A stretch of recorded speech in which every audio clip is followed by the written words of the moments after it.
Welcome to week 16 of Recruitment, Selection, and Personnel Planning. Today we are going to review a key concept covered in Chapter 13, Staffing Metrics. In order to determine if your staffing efforts are successful, you can use staffing metrics. Turn to page 364 in your textbook. An example shows that Southwest Airlines has key metrics that include cost per hire, new hire quality, compensation, time to productivity, and retention and promotion rates of high potential employees.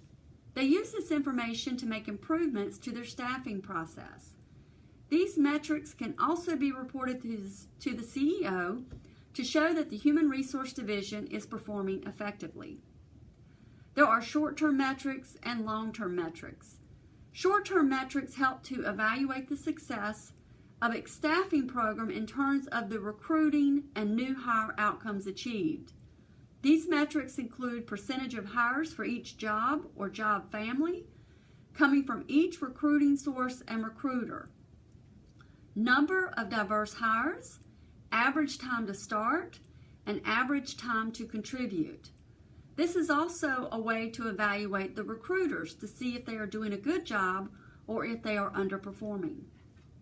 Long-term metrics help the company evaluate the success of its staffing system in terms of the outcomes that occur sometime after employees are hired. They include employee job success by recruiting source and recruiter, employee tenure by recruiting source and by recruiter, and promotion rates by recruiting source and recruiter. Short-term metrics are leading indicators of a company's ability to have the right people to execute the business strategy, while long-term metrics are lagging indicators and evaluate the effectiveness of the long-term staffing system. Another metric is the staffing efficiency, or the amount of resources used in the staffing process. You can compute it as a percentage of the amount of new hires' compensation.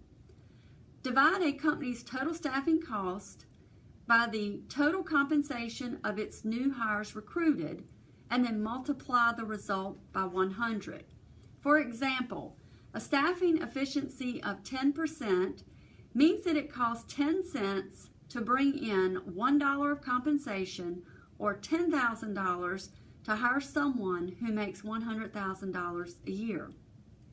Staffing effectiveness is another measure, and this shows how well the staffing process meets the needs of a firm's stakeholders and contributes to the organization's strategy, execution, and performance.